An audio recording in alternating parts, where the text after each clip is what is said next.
What's up, guys? So today I figured I'd share a few of my most favorite time-tested ways of farming rubies. Now, outside of topping up and exchanging amber for rubies, there are no quests or events that give you rubies. So your main way is going to be selling something in the auction house that players need in order to get some. And today we're going to cover in the three main things I sell in the auction house, starting with mining. Why mining, you ask? Well, if we jump on over here to the forge, we can preview the recipe list for some of the most popular weapons people are going to be crafting. Things like Atmos Divine Cudgel, Royal Swords, and one of the things you're going to notice is that each one of these recipes requires 3 leather pieces. The other thing that's really nice about this is because these are super popular weapons, these requirements don't necessarily fade away.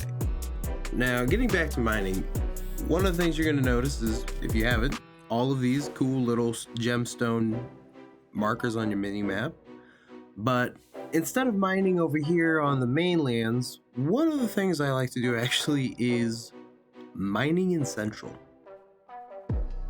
Now, there's going to be a couple trade-offs to doing this. Basically, the whole idea behind going to Central is you get to find one fat vein. They have like 5 times the amount of health. You get to sit there and just use all your energy, and it saves you a lot of time. Now, if you're the type that doesn't like PvP, then the only con you need to hear is that it's a PvP contested area. Now, a perk from doing all that refining is also going to be the attributes, such as gathering gear attributes, which, although not necessary, can be a nice benefit if you plan to do a lot of farming. Now, if you hit every mine perfectly, you can expect about 100 gold, which is about 10 rubies worth. Now, for this example, I'm just going to go farm 4 more gold mines just to show you guys how much gold you can expect. But in between then, one of the things to note is just how much agate you're going to be using, but we'll talk about why that's okay in a bit here. Now, one of the cool things about farming gold is that all you're doing is using energy. So, at the end of those 4 gold mines, you see here I got 400 gold, and it only cost me 6,000 energy. Or, we could say about 1,500 energy per each 100 gold. So with clan refill, you're looking at about 8 gold mines for 72 rubies. So one of the things you're going to get from smelting all the useless gear you'll probably drop out of totems and just farming is these refining ores. And I would highly encourage not sleeping on refining level, or it is going to be one of our next best ways of creating rubies, which is through crafting purple stat gear.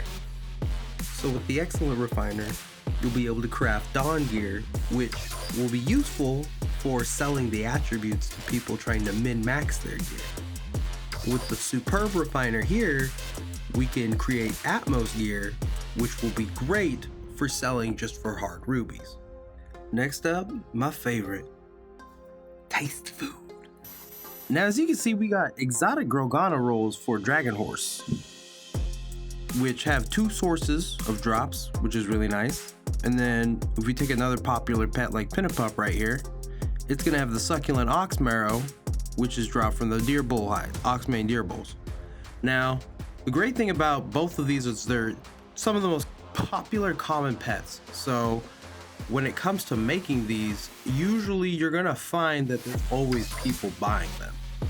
This abundance in supply and buyers is exactly why these are my favorite methods for creating rubies.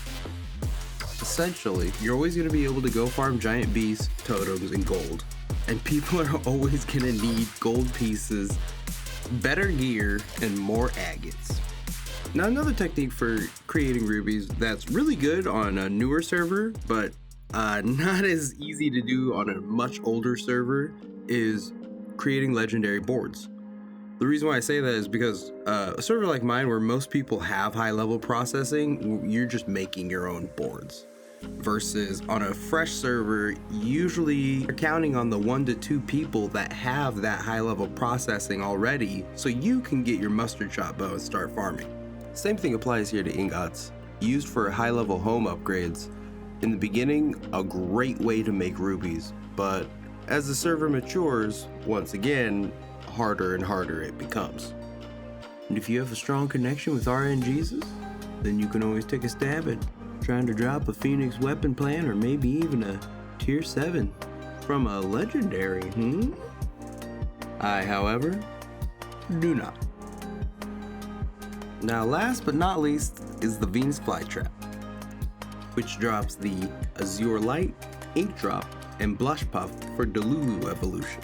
These 3 pets arguably are also some of the best pets you can get starting out in the game. So there's usually a really good market for these, but once again, another one of those things that over time just doesn't sell the way it used to. So when it comes to making rubies, you're really just looking for what is the most in demand and how do I supply that, of course. With that, may RNGesus bless you. Peace, y'all.